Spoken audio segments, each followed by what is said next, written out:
I will start first by introducing Sir John Norton. So he is a co-founder of Development Workshop, DW, an NGO specializing in human settlements development problems in developing countries. His work began studying the indigenous built environment in Egypt and Oman in 1973.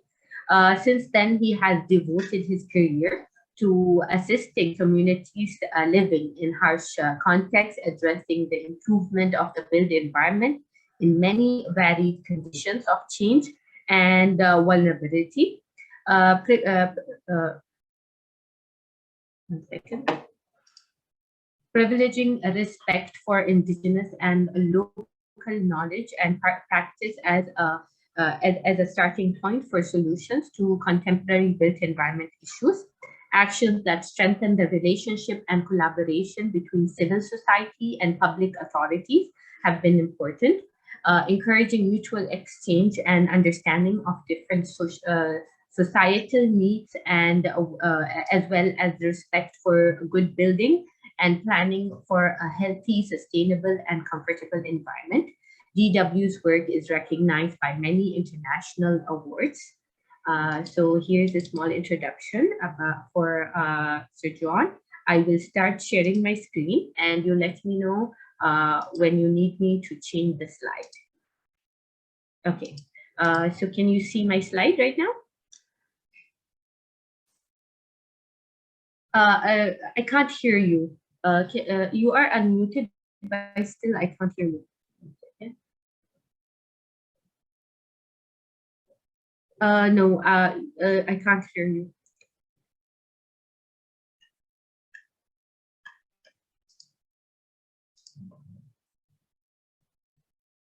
Can you increase the volume? Because you are unmuted, I can see that. But maybe if you can just increase the volume, because I can't hear anything.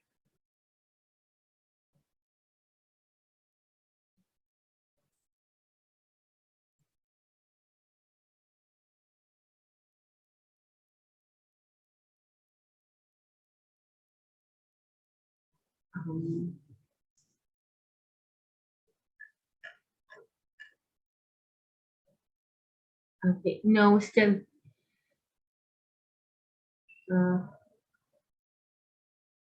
Can you check if your computer is, can you check if the volume is full?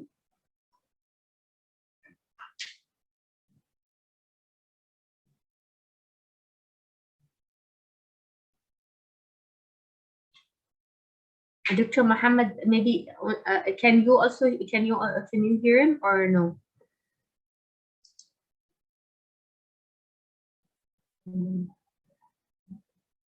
Mr. John, can you in the setting panel, in your left hand side, can you check what is the input mic? What is the input mic? Can you check that, please?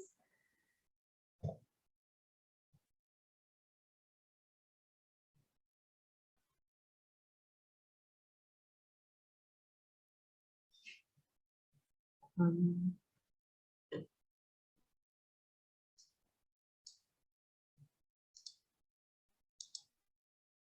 me see if I can do something.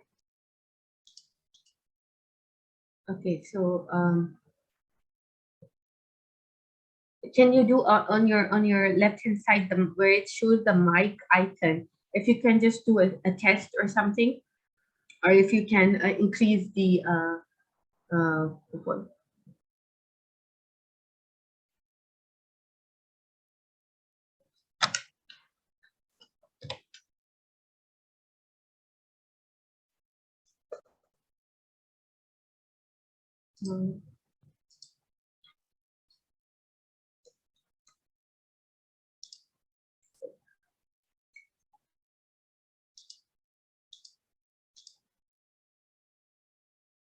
Dr. Muhammad, are you there?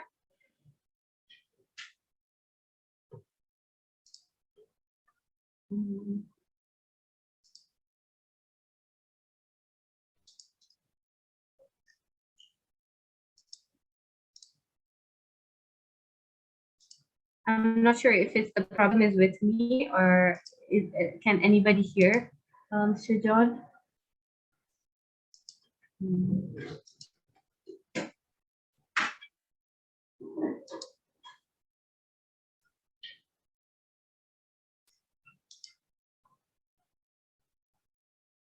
Mr. John, I can see you unmuted, but okay, you can hear me, but can you hear Mr. John?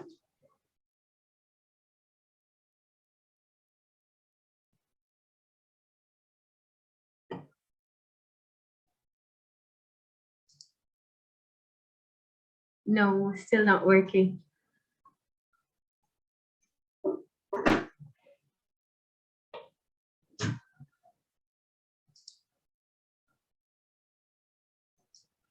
Let me see if I can do something from here.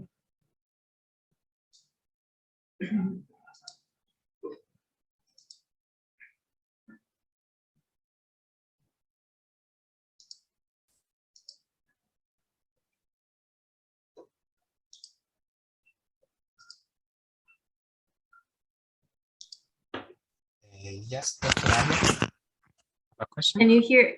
Yeah, Yes. Doctor. Can you hear him because he's unmuted, but we're having difficulty in getting the mic running. So, I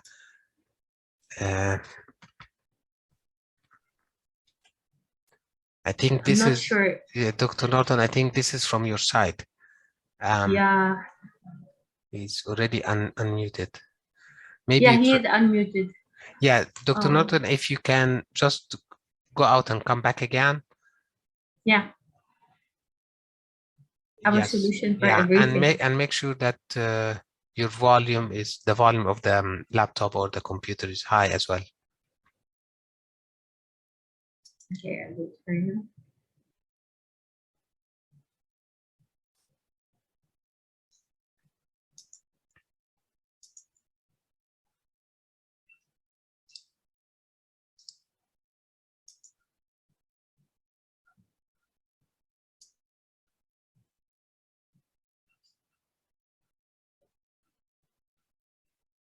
We'll just wait for to join.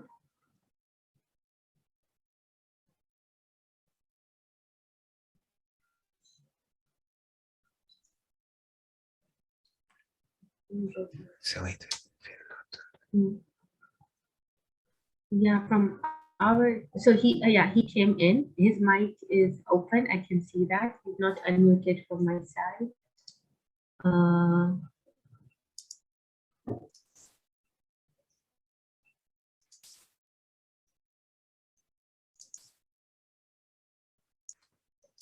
Dr. Norton, I have now promoted you to as a co-host to the meeting, so I think you can now start sharing your screen and turning on your camera. And I hope that your mic will work on.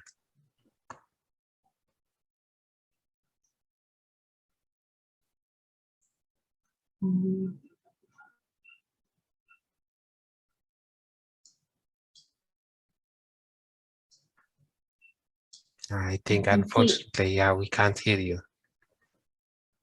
I can see he's unmuted, so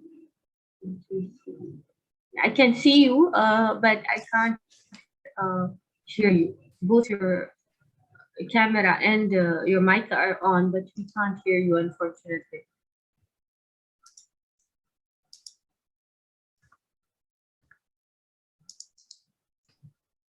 Okay. Can you check the setting from your side on the mic? So if you go to the arrow next to the mic, let's see. So here it says so you have the option of either microphone or CMS system. Just select one of them and let's see if that works.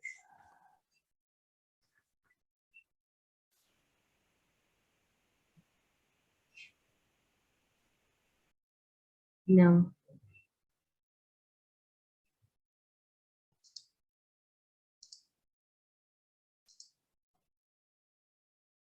Dr. Ali, I have an idea, Dr. Norton as well. Maybe Dr. Ali, if you can go to the folder for the keynote presentations and you present from your side, And if you please, Dr. Norton, if you can join from mobile phone or so, and you just join as a voiceover, and Dr. Alia can operate the presentation for you. I already have his presentation because he requested for me to control it, so I can definitely open it. So if you can join in from any other, either phone or any other device, I will be moving the slides for you. So these are your slides.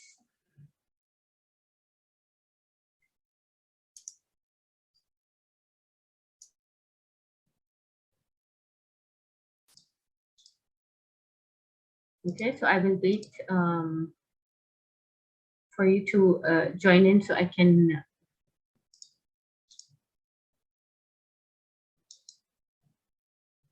1 second.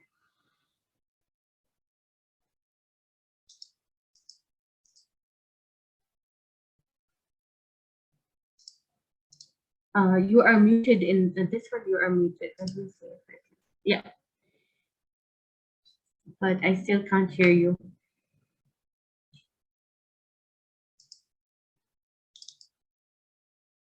Can you hear me now? Yes, yes, we can hear you. Okay. Did you change? So did you change something? Yeah. Okay. yeah, I changed something on the cable. So can we try again? Yes. So do you want me to go through the slides? I will change the slides for you. I would rather read what the text. Okay. Are you happy with that? Yes, yes, I don't mind at all. Okay, so we go back to the beginning. Yeah.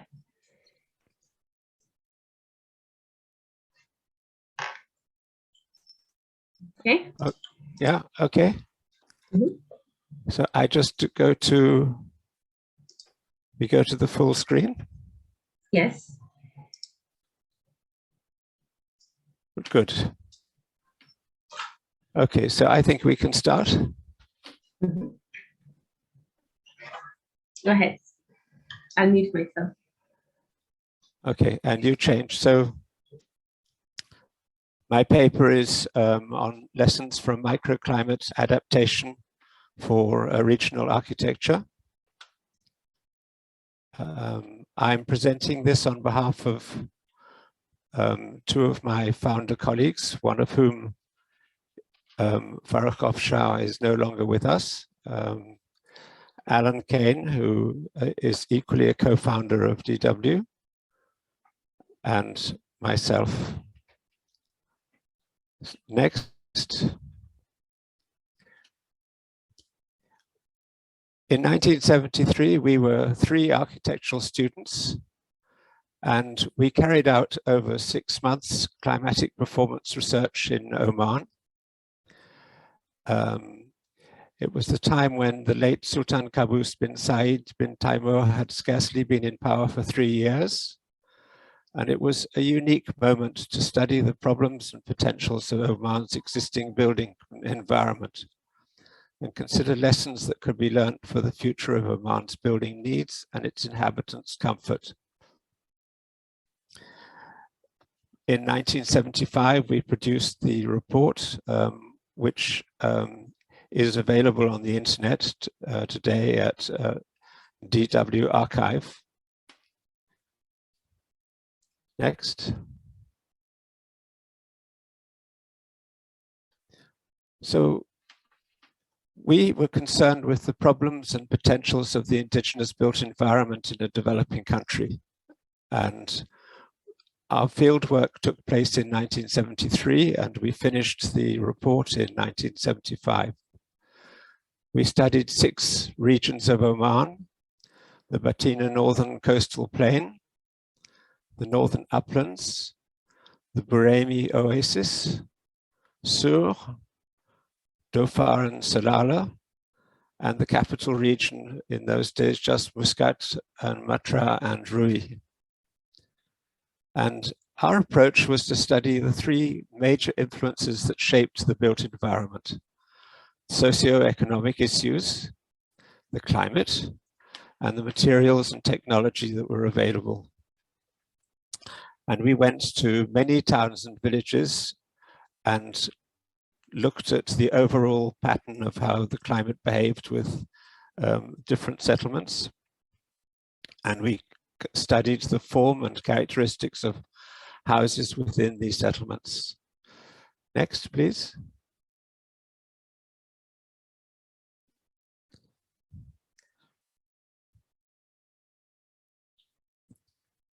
We studied the indigenous building systems of Oman because we wanted to know how and why the built environment developed and what its potentials and shortcomings might be for the future. We proposed the study because we believed that, in general, indigenous systems have been neglected in many developing countries, often replaced by imported methods ill-suited to local conditions and needs on many levels, functional levels, economic, social, aesthetic, or cultural. However, indigenous building knowledge creates a relevant basis on which to plan for a country's development through an understanding of its indigenous systems. And so the conference this week brings us back to this challenge. Next, please.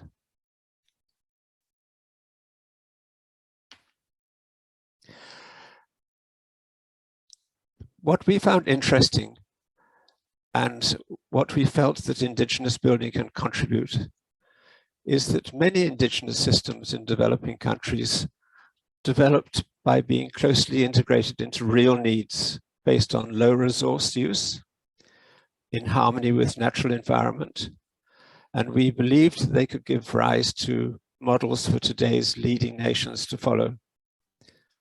Unfortunately, what we also saw even then in 1973 was that the more typical pattern is for developing countries to apply ideas from industrialized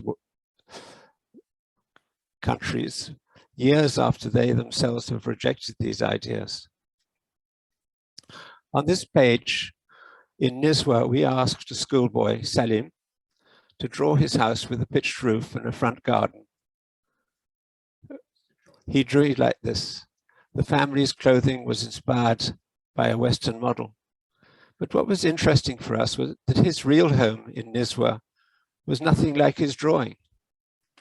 There is a photo of this house in the Date Gardens in Nizwa, lower on this page. So already his vision was different from the reality that they were living. Next, please. We started our study working in the Bithynia coast, principally based in Sohar. And it was important to understand the microclimate of the area because this influenced many aspects of how people live. The coast climate on the Bithynia coast was affected by the proximity to the sea. It can be uncomfortably hot from May to September and down to 14 degrees in December. Annual and daily range increase with distance from the sea. So the beach, the Date Gardens, and to a lesser degree the inland area, were and are all affected by land and sea breezes that result from the unequal heating of land and water. The land heats and cools faster than the sea. In the daytime, inland of the Date Gardens, the land heats faster and rising hot air draws the cool sea breeze inland over the beach and Date Gardens. By the late afternoon, inland temperatures cool, whilst warmer air over the sea rises and begins to draw the now cooler inland air out to sea. The result is something not unique to Oman, but it's special to the living conditions on the coast, that the daytime onshore wind direction is reversed at nighttime, and the onshore-offshore breeze effect is a local microclimate phenomenon that affects 3 to 4 kilometers from the sea, inland from the shore. Next, please. In my presentation today, we're looking at 3 different types of house for different seasons.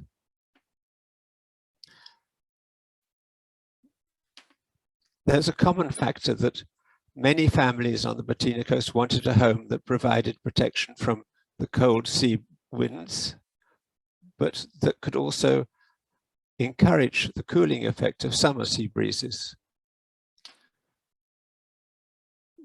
Family resources and activities dictated what is possible. So we studied many house types, and I've chosen 3, and then we've considered certain features of some of these houses.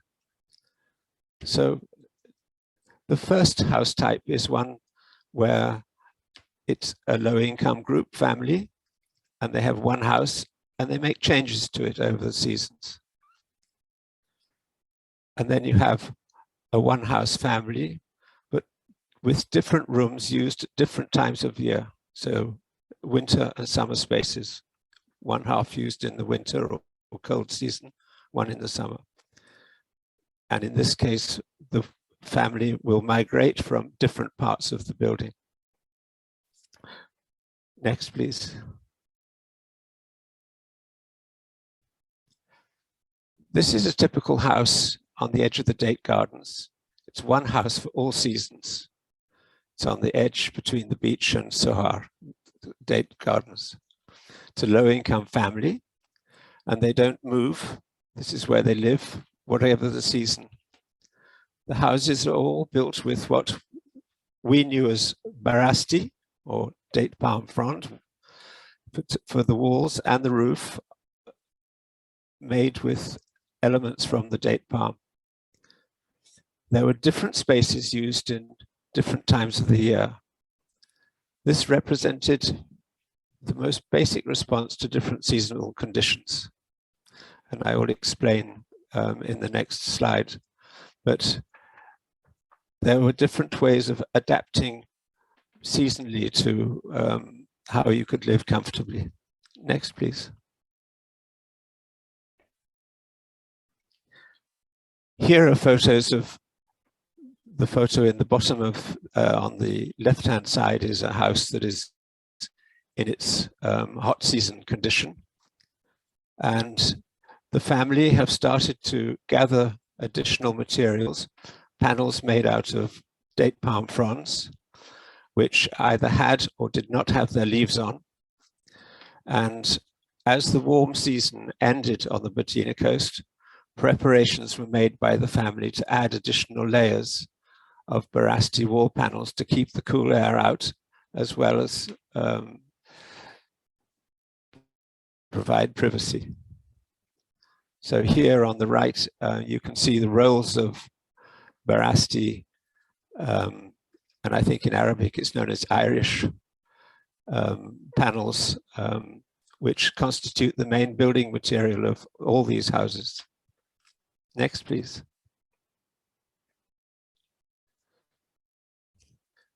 What we can see in practice is that there are different walls for different seasons.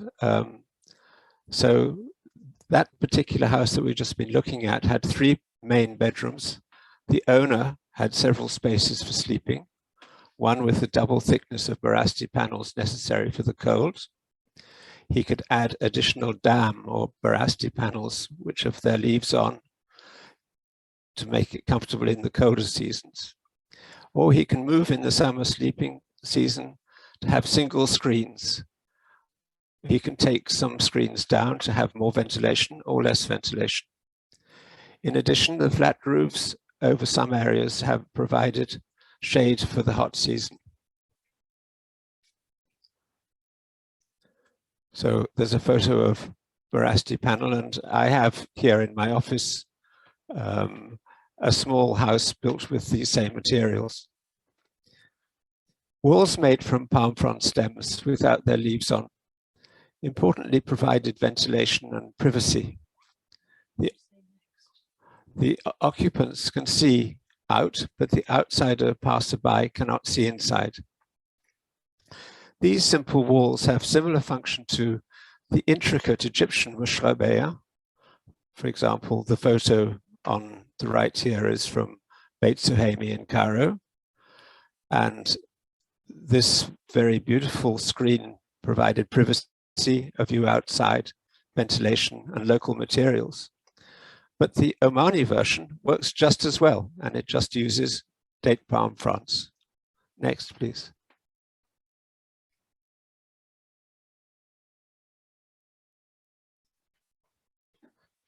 This house is inland of the date gardens, and it has one courtyard, but it has rooms that have 3 different uses for different seasons.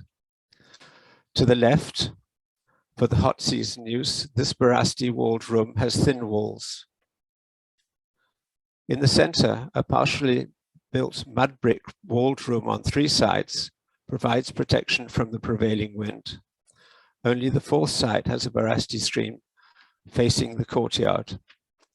And then on the right-hand side is a room which has 1 small tiny door and very small openings, and this is used for storage and for sleeping in the winter. In this village of Marada, each house was built far enough from its neighbor to allow free passage of cooling air around it and through it during the hot season. Next, please.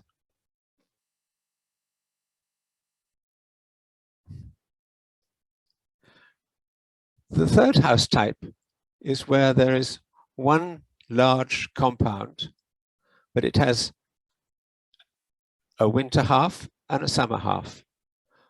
The home is for a richer family. The cold season half is on the inland side of the beach house at Sohar. It has masonry walls made of mud brick or stone. It has 2 bedrooms for the family, 2 washrooms, and a veranda. The hot season half faces the ocean to benefit from the cool sea breezes. There are 2 hot season bedrooms, literally supported by masonry walls. But the walls facing the sea are made of Barasti screens to allow the sea breeze to pass through each of these hot season rooms. One of these rooms has a wind catcher or badgia made with poles and cloth walls. The owner has a separate bedroom next to the majlis, and his room also has a wind catcher, but it's a permanent structure. Next, please.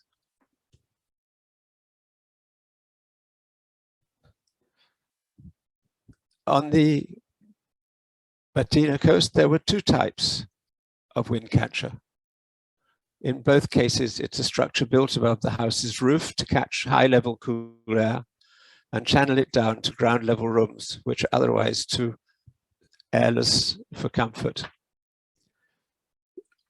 All these wind catchers in the Batina when we were there had a common characteristic. They had an X shape, so that whichever way the wind blew, wind could be drawn down into the room below. People could benefit from the descending cool air, and the warm air in the sides that was opposed to where the wind was coming from would rise up and escape up what in effect was like a chimney. There were also permanent masonry and plaster screens which were made with Barasti, palm fronds, and these remained in place throughout the seasons. The advantage of the cloth badgia was that it could be taken down during the cool season. Therefore, most lower income houses had a cloth badgia. Next, please.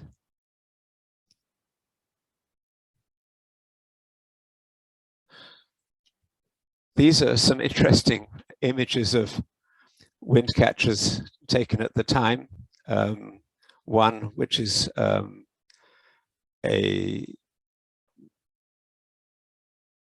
underground water system being cooled by 4 badgia in Iran. The next is in Dubai, in 1973. And maybe the most interesting photo here is that this is what Sharjah looked like in 1973. These are dismountable wind catchers in temporary shelter. And we had to run as fast as we could to escape from the hordes of children who were chasing us when we visited this settlement. Sharjah is no longer like this. Next, please.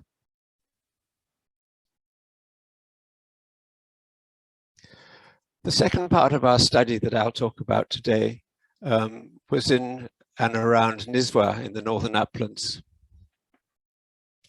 We discovered that there was an interesting characteristic of how the settlements addressed the change in daily temperature. So in parts of the daytime, the temperature was above the comfort zone. It was too hot for comfort. But each settlement and its topography has an effect on the comfort.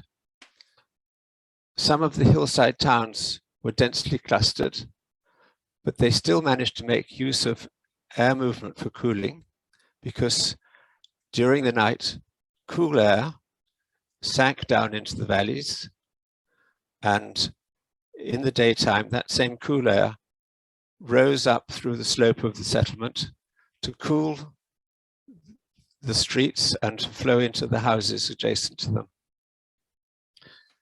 At night, hot air that has been displaced by the rising cold air of the day sinks and provides a reserve of cool air for the following day. Next, please. We also worked down in the Dhofar region of Oman, in Salara. We studied in general the whole settlement occupied by fishermen and poor communities, people quarrying for limestone. But we also studied the large limestone-built multi-story courtyard houses built by wealthy merchants. These made considerable use of the various features of what the courtyard does and what air is doing in daytime and nighttime. So everything was done to try and stop hot air in the daytime penetrating into the courtyard houses. But at nighttime, as evening came, cool air, cooled by the beginning of the evening, sank down into the bottom of the courtyards and remained like a well of coolness. And it would not be used, doors would not be opened until much later in the day, midday, 2 o'clock in the afternoon, when it was beginning to get hotter inside, and they would let cool air in the courtyard flow into the adjacent rooms. These were sophisticated adaptations of how to make use of the daytime changes of cool and warm air flowing in from the sea. When I was preparing this paper, I was given by my colleague Alan Kane an image from Singapore, which is seeking to find ways to escape the urban consumption of energy for cooling.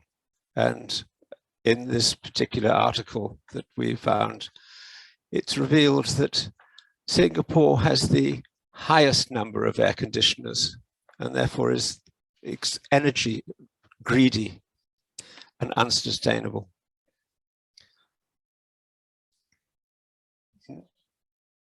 Next, please. I would like to thank Professor Hassan Fatih, who was our mentor, famous Egyptian adaptation architect who took us to Oman and recommended to the Oman government that they engage our team to undertake the nationwide study of indigenous building practices. And we owe our great thanks to the Oman government, who in 1973 to 1975 supported our research and its publication. You can find a copy of the publication on our archive site, DW Archive, and it is open access, so anybody can go into it. And I can give you other links if you would like them. Thank you for inviting me to participate in this important conference. And I'm sorry we had difficulty getting started at the beginning, but thank you, Dr. Alia, for your help. Thank you very much for this insightful presentation, Mr. John. We really enjoyed it. So let me start taking questions from the audience. We have one question from Dr. Saleh Al-Saadi. His question is, where can we find the report that was written back in 1975? Can you please share the link for it? Yes, I will send you the link. The actual internet code is HTTPS. Okay. I will send it to you. Okay. Because the whole the entire document is available in the archive. Okay. So is there any other questions that the people from the audience would like to ask?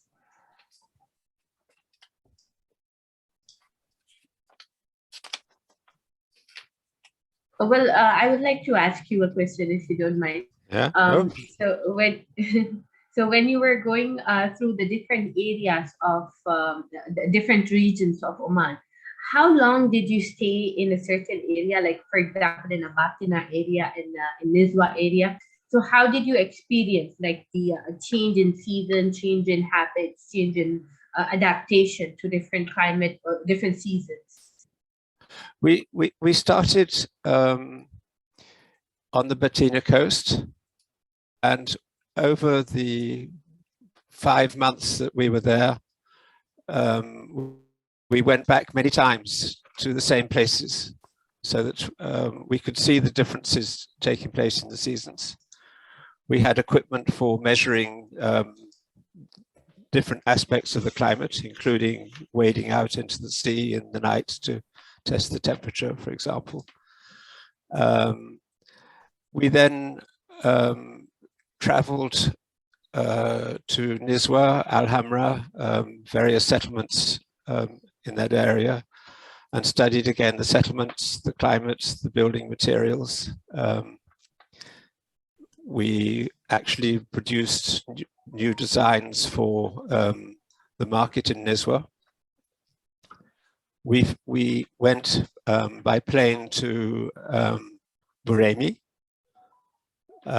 for several days, and we also worked in Sur, in Muscat, and down in the Dhofar region. Some areas we couldn't get to because at the time conditions were not safe. But overall, we spent as a team 4 months. Not always in the same places, and we brought a lot of materials, particularly Barasti, and ran tests on their behavior back in England, where we were working at the time, to see how you could reduce fire risk, how you could, what the thermal performance was. So we did a lot of studies. All of this is documented in the what we call the Oman report. And you can find this. It's a very large document, so it is divided up into separate sections related to each of the regions we worked in. That's great. So we have a couple of more questions. One question is from Dr. Su Ruab. Have you been back since then to Oman? She's asking. Only once. And not ready to visit, which was, I was coming from Afghanistan to fly back to my office. So no, I've not been back, but I have been to the other Gulf states and worked a lot across the Gulf in Iran and in Pakistan. So I know the region relatively well. I think it was interesting, about 2 weeks ago, you actually had a different climate problem, which is there was a cyclone, and we specialize in cyclone resistant construction with an office based in Vietnam. Yeah. And it's interesting because the intensity and frequency of major cyclones is increasing.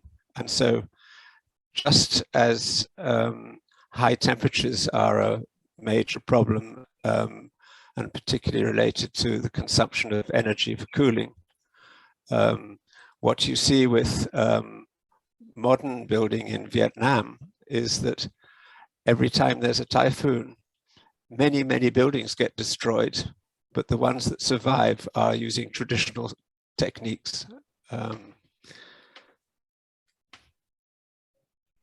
We have one more question from Indraganti. So you asked if you want to ask a question. I have unmuted you, so go ahead and ask your question. Thank you, Professor John Norton. My question is, in urban neighborhoods of current-day Gulf cities, if you want to put wind catchers in regular buildings like apartments or hotels or academic buildings or large congregation buildings, how high should the wind catcher be in order to capture the winds? Because in urban areas, the winds are not as fast as they would be effective in a wind catcher, right? Yes, I mean, if you consider that in the houses in Sohar, the ground floor to ceiling height would be a little less than 2 meters, and then the wind catcher would be 2 to 2.5 meters above that. So not very tall, but if you go to other countries within the Gulf, for example, the most remarkable example is in Iran, in Yazd, in Baghe-Dolatabad, where there is a very tall wind catcher channeling cool air down into rooms that must be 20 meters lower down. So a completely different structure. So great variations. The interesting thing about what we saw in Oman was that the wind catchers were all multi-directional. Like they worked whatever direction the wind was blowing in. So we have one more question. Oh, sorry, go ahead. No, if you, I mean, in traditional neighborhoods of Oman, the general urban fabric is a low-rise fabric, right? But in a high-rise, high-density fabric, how effective would this be? Like, how high would you go? Well, the higher you go, the cooler the air is. So that from a point of view of comfort,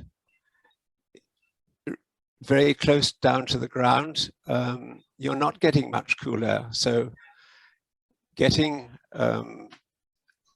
several meters off the ground is already getting cooler air. Surof, who I knew in Iran, has just commented that the Baghe-Dolatabad wind catcher is 36 meters high. So thank you, Sue.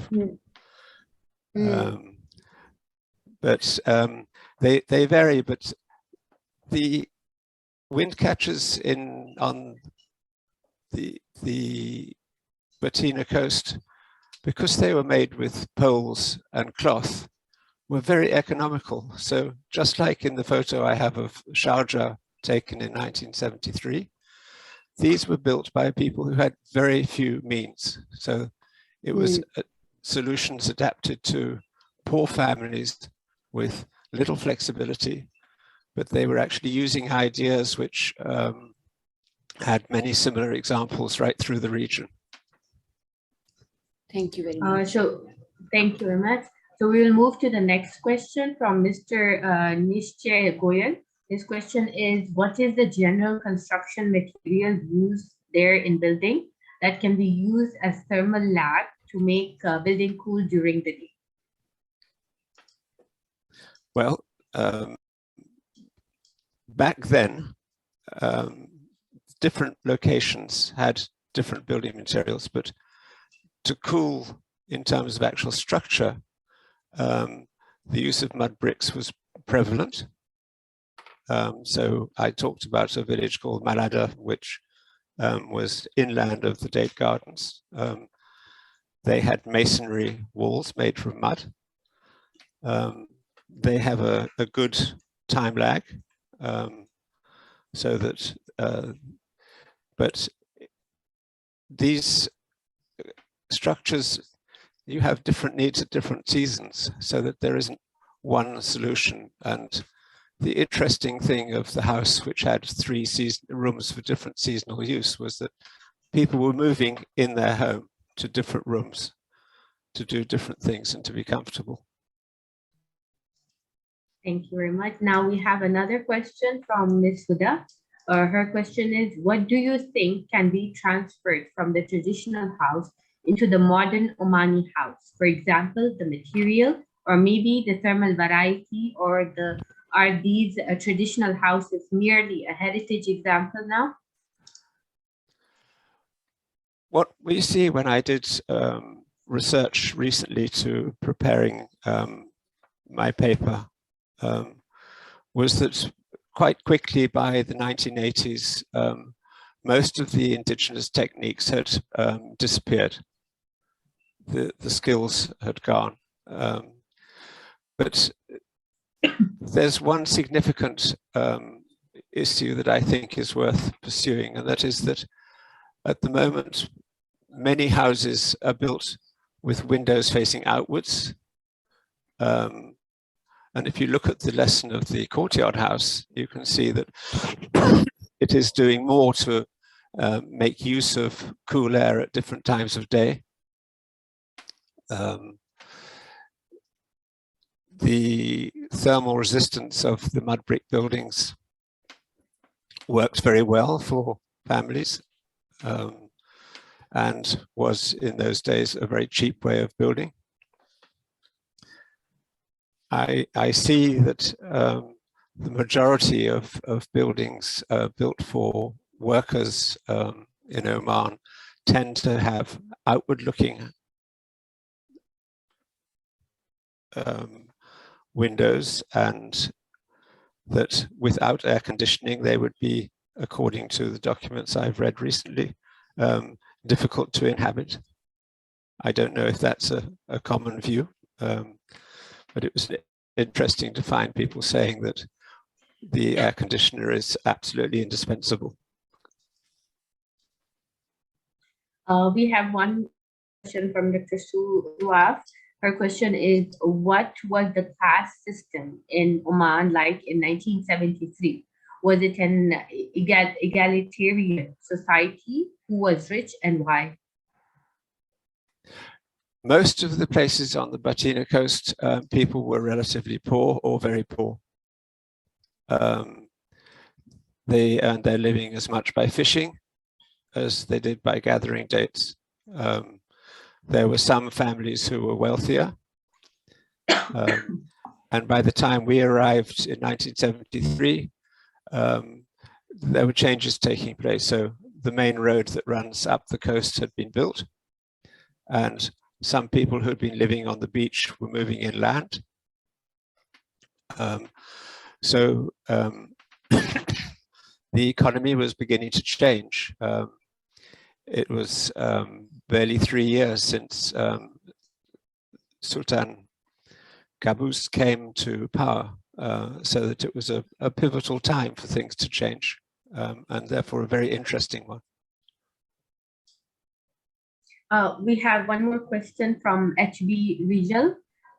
His question is, it is very interesting that the rooms and walls are used by season. Did you conduct the thermal comfort survey in 1970 in different seasons? Yes, we started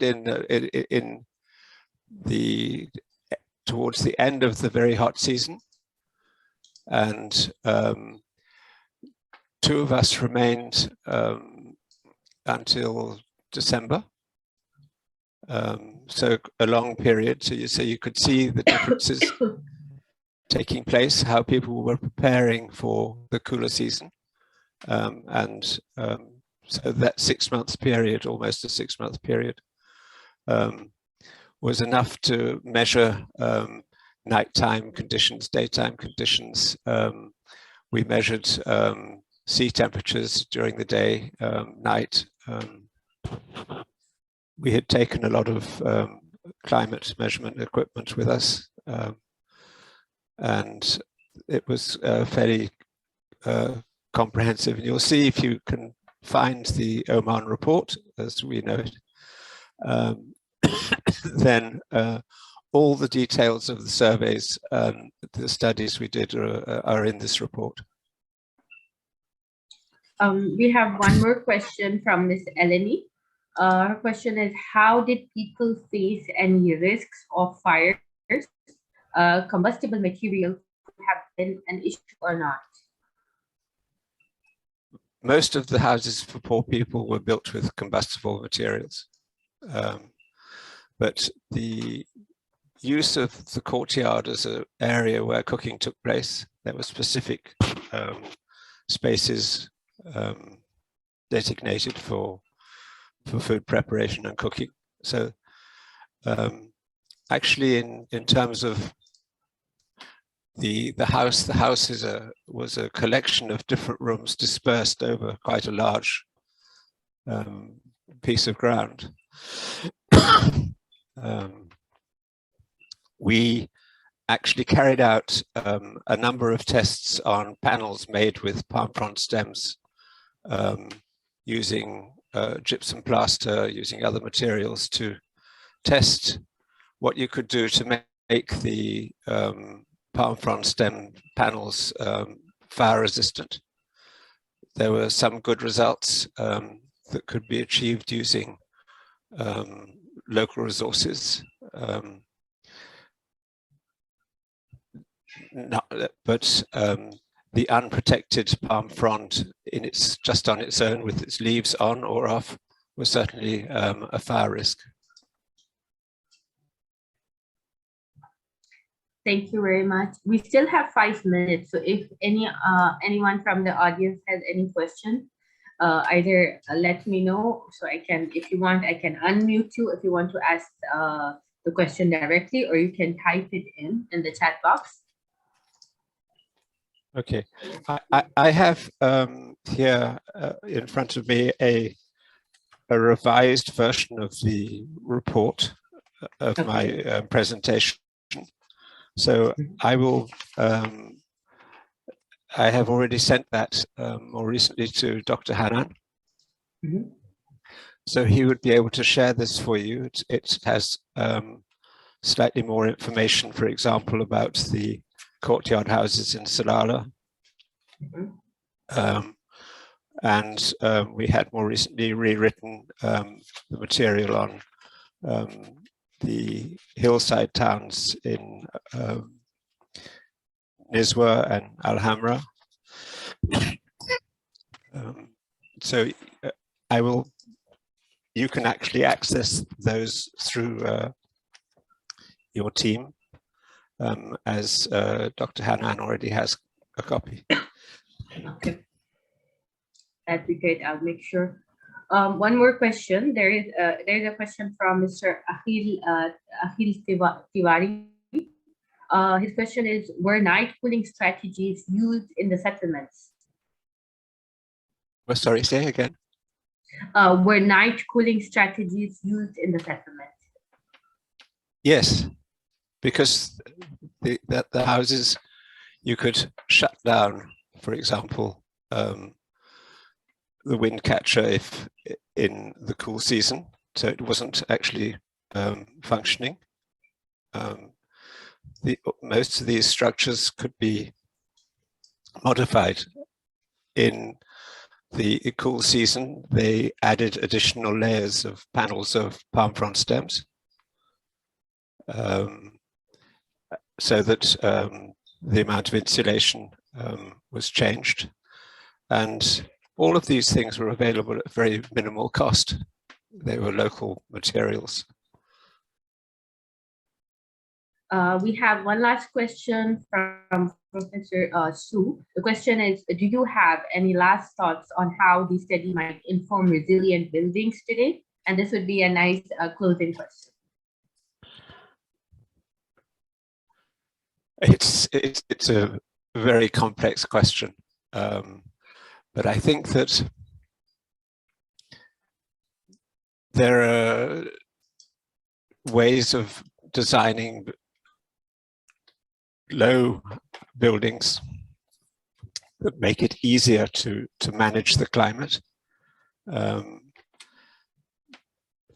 Turning one's back on the uncooled outside environment will potentially make a house cooler, provided you can capture the coolness. Even actually having cool air generated by air conditioners is going to work better if it's contained within the house rather than exchanging hot air from outside with hot air or warmed up air inside. But in many other parts of the world, a lot of traditional materials are still being used, mud brick, other types of masonry in large parts of Africa. But it's looking at sometimes the small details of how a house can be designed to achieve as much protection from the outside condition,